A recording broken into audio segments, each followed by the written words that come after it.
Part हम बात कर रहे थे कोइटस इंटरप्टस और withdrawal from vagina, the natural method.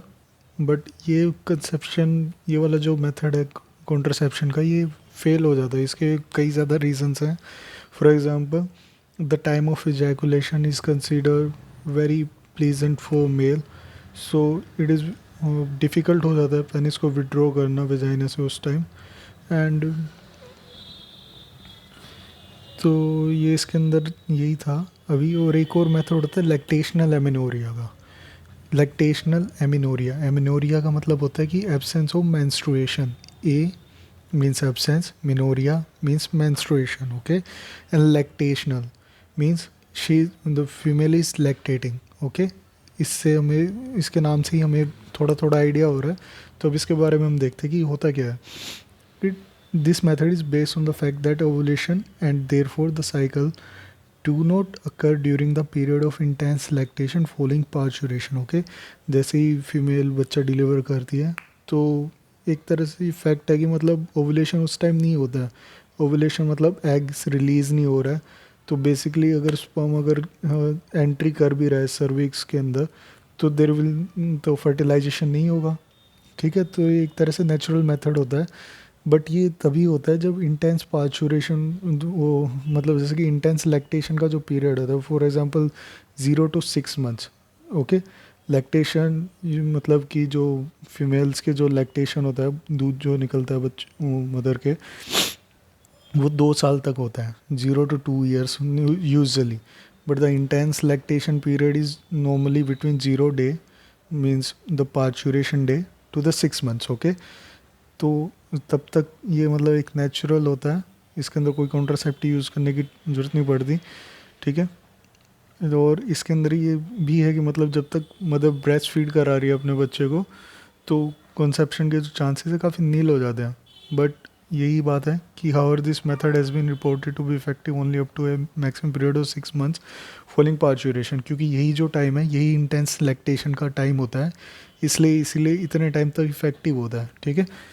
As no medicine और devices are use in this method, क्योंकि नेचुरल है, कोई मेडिसिन यूज़ नहीं कर रहे, ना कोई हम डिवाइस यूज़ कर रहे जैसे कि इंट्रायूटेराइन डिवाइस वगैरह, कुछ यूज़ नहीं हो रहा। तो साइड इफ़ेक्ट्स नील है, कोई साइड इफ़ेक्ट होगा ही नहीं क्योंकि नेचुरल है, ठीक है। कोई बाहर से हम कोई आर्टिफिशियल चीज़ इंट्रोड्यूस नहीं कर रहे बॉडी के अंदर, that's why it is natural.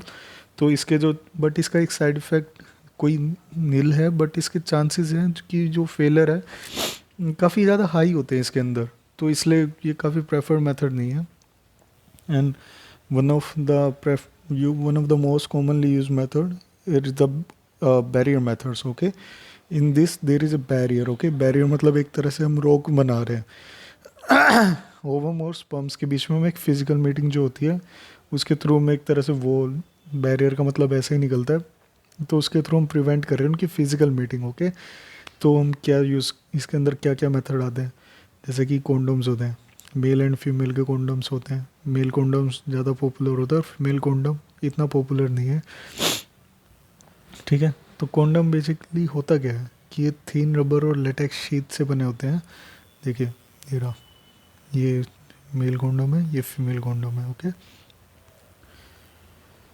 ये एक तरह से लेटेक्स शीट से बने होते हैं, फिर थिन रबर के थ्रू बने होते हैं, ठीक है।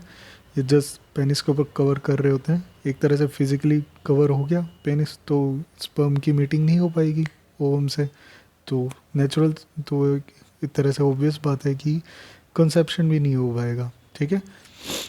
बट ये मतलब जैसे कि जब हमको, जब कोइटस का जो एक्ट होता है तो उसके जस्ट पहले लगाते हैं, ठीक है। तो अगर मेल कॉन्डम है तो पेनिस के ऊपर, और अगर फीमेल कॉन्डम है तो एक आउटर रिंग होती है और एक इनर रिंग होती है। Outer ring is in the, जैसे कि इनर रिंग इंसर्ट करी जाती है अंदर, और आउटर रिंग फीमेल की सर्विक्स के अराउंड, वजाइना के अराउंड रहती है, ठीक है। जस्ट बिफोर कोइटस के जो एक्ट है उससे पहले, ठीक है। ताकि ये जो, इसका मेन पर्पज़ यही है, इसका जो बेसिक मैकेनिज्म ऑफ एक्शन यही है कि काम कैसे करता है, कि ये जो क्या होता है कि जो सीमेन होता है वो फीमेल के रिप्रोडक्टिव ट्रैक्ट के अंदर नहीं आने देता है, ठीक है। इससे कंसेप्शन नहीं हो पाता। तो जो गवर्नमेंट ने जो सरकारी जो प्रोग्राम जो होता है उसके उसका जो एक पॉपुलर ब्रांड है उसका नाम है निरोध। इसका नाम अभी फ़िलहाल चेंज किया था, आशा निरोध भी बोलते हैं इसको, ठीक है। Use of condoms has increased in recent year due to its additional benefit of protecting the user from contracting STDs and AIDS. Okay, एक तरह से फिजिकल बैरियर है, तो कोई स्पर्म या फिर कोई अगर जैसे कोई माइनर ब्रेक्स आ जाते हैं वजाइना की म्यूकोसा के अंदर या फिर पेनिस की म्यूकोसा के अंदर, तो क्या होता है कि ब्लड का कांटेक्ट नहीं हो पाता, तो एक तरह से सारे के सारे जो सेक्सुअली ट्रांसमिटेड डिजीज़ हैं, एड्स हैं, इसका भी प्रिवेंशन रुक रहा है, रुक जाता है इस चीज़ से। तो इसलिए भी काफ़ी ज़्यादा फेमस हो गया, क्योंकि टीनेजर्स एंड ऑल जिनके मल्टीपल सेक्सुअल पार्टनर्स होते हैं, तो उसके अंदर एक तरह से हम कई लोगों जैसे तो इसके अंदर तीन एस को हम प्रिवेंट कर पाते हैं इसके थ्रू, ठीक है। जिनके भी मल्टीपल पार्टनर्स होते हैं तो उसके अंदर ही यूज़ करने में कोई प्रॉब्लम नहीं आती उनको, एस का कोई रिस्क नहीं रहता इस चीज़ के अंदर, ठीक है। Both the male and female condoms are disposable, ठीक है, ये डिस्पोजेबल होते हैं, ठीक है। It can be self inserted, खुद से लगा सकते हैं, किसी और की ज़रूरत नहीं पड़ती, ठीक है। इसलिए एक और बेनिफिट ये भी है, और gives privacy to the user, एक प्राइवेसी बनी रहती है यूज़र की, वो खुद किसी और के आगे लगाने में एम्बेरसिंग फील नहीं होता, ठीक है। Diaphragms, cervical caps and vaults, they are also other examples of barrier methods, but the most commonly used method in the barrier method is the condoms. Okay, there are also barriers made up of rubber, ये भी rubber के बने होते हैं, ये female reproductive tract के अंदर जाके इंसर्ट करते हैं इनको, और ये सर्विक्स के एक तरह से कवर करते हैं कोइटस की एक्टिविटी के टाइम, ठीक है। इनका भी वही मैकेनिज्म है जो पहले था, they prevent conception by blocking the entry of sperms through the cervix, okay. But इनका एक बेनिफिट ये कि रीयूजेबल है, just clean them and they are reusable, but और इसके अंदर हम स्पर्मिसाइडल क्रीम्स लगा देते हैं इनके ऊपर, जेलीज होते हैं, और फोम्स भी यूज़ कर सकते हैं। इसके अंदर क्या होता है कि ये जो क्या होता है, इसकी बैरियर्स की जो कॉन्ट्रासेप्टिव एफिशिएंसी वो इंक्रीज़ कर जाएगी। फॉर एग्जांपल अगर कॉन्डम के अंदर स्पर्मिसाइडल क्रीम्स ऑलरेडी है तो ठीक है, बेसिकली बैरियर मेथड है, बट एक तरह से और एफिशिएंसी बढ़ जाएगी इन केस अगर कॉन्डम ब्रेकआउट हो गया तो स्पर्म्स पहले कील हो जाएंगे उसके अंदर, ठीक है। एक और इफेक्टिव और पॉपुलर मेथड होता है इंट्रा यूट्राइन डिवाइसेस, IUDs बोलते हैं ना पॉपुलरली, ठीक है। इसके अंदर क्या है कि एक तरह से हमें एक ट्रेन मेडिकल प्रोफेशनल की ज़रूरत पड़ती है इसको इंसर्ट करने के लिए, सच एज डॉक्टर भी कर सकते हैं, नर्स भी कर सकती है इसके अंदर। और बेसिकली हम जो फीमेल जो रिप्रोडक्टिव पार्ट ट्रैक्ट है उसके यूट्रस के अंदर हम ये डालते हैं, थ्रू वेजाइना डालते हैं, वेजाइना के एक नेचुरल रूट के थ्रू यूट्रस के अंदर गए, वहाँ की तरफ इंसर्ट कर देते हैं इंट्रा यूट्राइन डिवाइस को, ओके। काफ़ी तरह की इस तरह से इनको हम 3 जनरेशन के अंदर हमने डिवाइड कर रखा है। जो एक जैसे कि जो फर्स्ट जनरेशन थी नॉन मेडिकेटेड IUDs थी, लिपस लूप थी, ठीक है। इनका बेसिकली मैकेनिज्म ऑफ एक्शन ये था कि ये फॉरेन बॉडी रिएक्शन के थ्रू काम करती थी, ठीक है। और जो सेकेंड जनरेशन है वो कॉपर रिलीजिंग IUDs है, ठीक है, copper T which is very famous one, most commonly used one, and copper 7 multi-loads 375, okay. 7 and 375 represents the amount of copper they are having, ठीक है। इसके अंदर 375 मिलीग्राम कॉपर होगा इस कॉपर टी के अराउंड, ओके। और जो थर्ड जनरेशन है, this are hormone releasing IUDs, ये हार्मोन्स रिलीज़ करती हैं कुछ यूट्रस के अंदर, okay. Progestasert, LNG-20, levonorgestrel, okay. ये क्या होता है कि इसके अंदर ये जो इसका मैकेनिज़्म बता रहे हैं अब, ठीक है, ये जो इंट्रायूटेरिन डिवाइसेस हैं ये जो स्पर्म्स को किल कर देती हैं एक्चुअली। ये जो एक तरह से स्पर्म एक फॉरेन बॉडी ही तो है, ठीक है, वो इसकी फेगोसाइटोसिस इंक्रीज़ कर देगी, मतलब जो स्पर्म्स की जो किलिंग, स्पर्म्स को मारने की जो एक्टिविटी है वो इंक्रीज़ हो जाती है यूट्रस के अंदर, ओके। और ये जो कॉपर वाला जो पार्ट है, जो सेकंड जनरेशन वाली जो IUDs हैं, ये कॉपर जो आयन जो रिलीज़ करती है ना, ये जो स्पर्म की जो मोटिलिटी है उसको रिड्यूस कर देते हैं, मतलब स्पर्म जल्द मीट नहीं कर पाता है वो उनको जल्दी से, काफ़ी रिड्यूस हो जाती है स्पर्म की जो मोटिलिटी होती है, और एक और जो फर्टिलाइजिंग कैपेसिटी होती है स्पर्म्स की, वो भी रिड्यूस कर देती है ये चीज़, जो कॉपर आयन होता है इसके अंदर, ठीक है। हार्मोन रिलीजिंग आयोडीज, ठीक है, फर्स्ट जनरेशन का एक काम था फेगोसाइटोसिस ऑफ स्पर्म्स के through, second generation copper ions भी रिलीज़ कर रही है, बट जो थर्ड जनरेशन है मतलब हार्मोन रिलीजिंग आयोडीज, वो फेगोसाइटिस ऑफ स्पर्म्स के अलावा अलावा इसके अंदर क्या है कि हॉर्मोन्स रिलीज़ कर दिया, हॉर्मोन्स रिलीज़ कर दिया, तो जो इम्प्लांटेशन के लिए जो यूट्रस होती है वो अनसूटेबल हो जाती है। जैसे कि मतलब एक तरह से वो रिच थिक जो लेयर होती है यूट्रस के अंदर की, इम्प्लांटेशन के टाइम जो बनती है वो नहीं बन पाती है, अनसूटेबल हो जाती है इम्प्लांटेशन के लिए, और सर्विक्स हॉस्टाइल हो जाती है स्पर्म्स के लिए, ठीक है। एक तरह से बोले कि आयोडीज काफ़ी आइडियल और कॉन्ट्रासेप्टिव है फीमेल्स के लिए। इसके काफ़ी रीजंस हैं। ये उन फीमेल्स के लिए आइडियल हैं जो अपनी प्रेगनेंसी को डिले करना चाहती हैं, जिनको काफ़ी टाइम से काफ़ी अभी बच्चा नहीं चाहिए, और या फिर इनके बच्चा हो चुका है, एक बच्चा हो चुका है और अपने दूसरे बच्चे के बीच में उनको गैप देना, मतलब 2-3 साल का, 4-5 साल का। और ये इंडिया के अंदर काफ़ी कॉमनली एक्सेप्टेड मेथड है कॉन्ट्रासेप्शन के लिए। पोस्टमार्टम भी देते हैं, पोस्टमार्टम IUCD लगाते हैं, कॉपर टी लगाते हैं, जस्ट बच्चा पैदा होने के जस्ट बाद भी लगाते के लिए हम इनक्रेज करते फीमेल्स को, ताकि बच्चे के बीच में, अगले बच्चे के बीच में स्पेस बन जाए, ठीक है। ये भी फैमिली प्लानिंग का पार्ट है। और ओरल एडमिनिस्ट्रेट, अब हम जो एक और मेथड होता है वो होती है हार्मोनल पिल्स। ओके, पिल्स के बारे में बात करते हैं, ठीक है। इसमें क्या करते हैं कि हम there is oral administration of small doses of either progestogens or progesterone or oestrogen combinations in other contraceptive method use by females.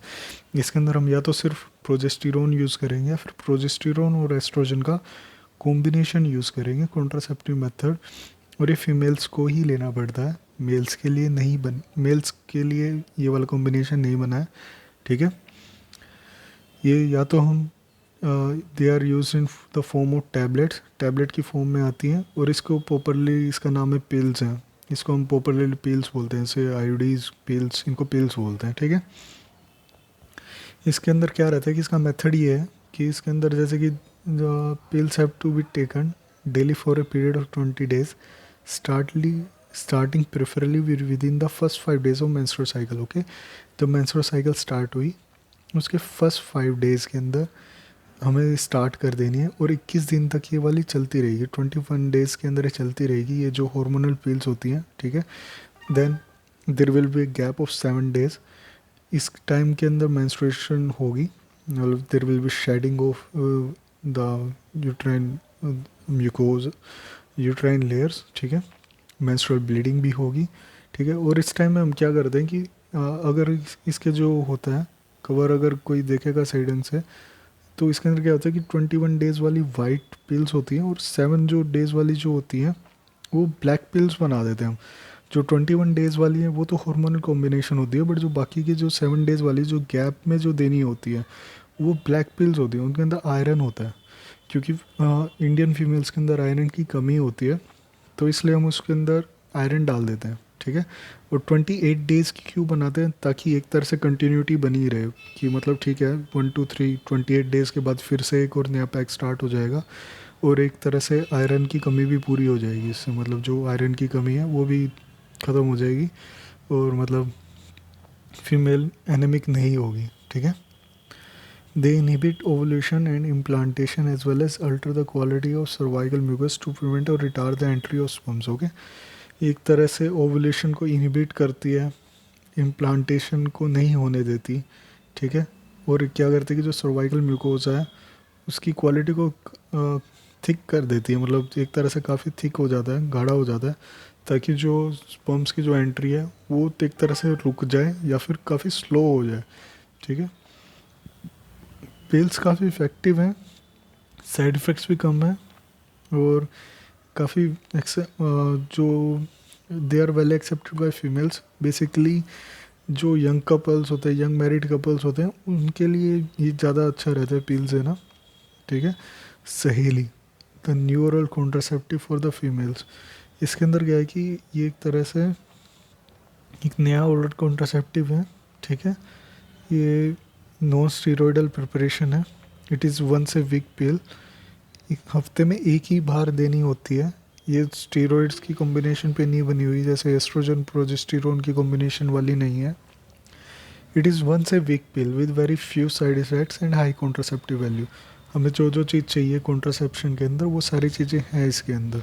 Side effects भी कम है, कॉन्ट्रासेप्टिव वैल्यू भी अच्छी है, वंस ए वीक लेनी है। यूज़र की जो एक्सेस है वो भी अच्छी है इस चीज़ की। तो it is also one of the ideal contraceptive. Okay, progesterone अब आप बात करते हैं जिसके अंदर प्रोजेस्टेरोन अलोन या फिर कॉम्बिनेशन वाली जो होती है प्रोजेस्टेरोन प्लस एस्ट्रोजन, ये एक तरह से हम इसके अंदर इम्प्लांट्स की तरह इंजेक्शन की तरह भी यूज़ कर सकते हैं अंडर द स्किन। ओके, देखिए जो 4.3 के अंदर जो बना हुआ है ये वाले नोर प्लांट बोलते हैं इनको, ये अवेलेबल होती हैं सबक्यूटेनियसली, इंसर्ट कर देते हैं इनको वैसे, या फिर एक इंटर सबक्यूटेनियस इंजेक्शन लगता है इसका, ठीक है। और बेसिकली इनका एक्शन वही रहेगा, बट एक तरह से कि मतलब हम फीमेल्स को ये दे कैसे रहे हैं वो मोड बदल जाता है। फॉर एग्जांपल पिल्स के अंदर हम टैबलेट्स के थ्रू दे रहे हैं, इनके अंदर इम्प्लांट्स के थ्रू हम इंजेक्शंस के थ्रू दे रहे हैं या फिर इम्प्लांट्स लगा रहे हैं, ठीक है। और इसका एक और बेनिफिट ये होता है इम्प्लांट्स और इंजेक्शन लगाने का कि एक जो फीमेल्स को डेली जो पिल्स लेनी पड़ रही है उसकी जगह उनको मतलब जैसे कि 1.5-2 महीने में 3 महीने में एक बार लेना पड़ता है मतलब इंजेक्शन। और जो इम्प्लांट्स होते हैं कई तो 4-5 साल भी चल जाते हैं, तो इनका जो इफेक्टिव पीरियड है वो काफ़ी ज़्यादा लंबा हो जाता है, ठीक है। और एक और होती है मॉर्निंग आफ्टर पिल, ठीक है। फॉर एग्जांपल जस्ट काफ़ी बार न्यूज़ आती है प्रेगा न्यूज़ एंड ऑल, तो ये सारी की सारी क्या होती है कि ये प्रोजेस्टेरोन और एस्ट्रोजन कॉम्बिनेशन होती है। और जो इंट्रायूटेराइन डिवाइस है कॉपर टी एंड ऑल, अगर 72 हावर्स के अंदर दे दें हम, फॉर एग्जांपल एक अनवांटेड 72 भी आता है शायद से, और उसका 72 आवर्स वो यही रिप्रेजेंट कर रहा होता है 72 आवर्स ऑफ कोइटस, ठीक है। अगर कोइटस की एक्टिविटी के बाद 72 आवर्स के बीच अगर हम दे दें तो ये सबसे ज़्यादा इफेक्टिव होगा, ठीक है। आईडी कॉपर टी वैसे 5 डेज़ तक भी इफेक्टिव होता है, बट जो सबसे इफेक्टिव होता है इमरजेंसी कॉन्ट्रासेप्टिव के लिए वो जो सबसे इफेक्टिव पीरियड है वो उनका 72 आवर्स होता है, ठीक है। और ये हम इसलिए यूज़ करते हैं कि मतलब जैसे कि कई बार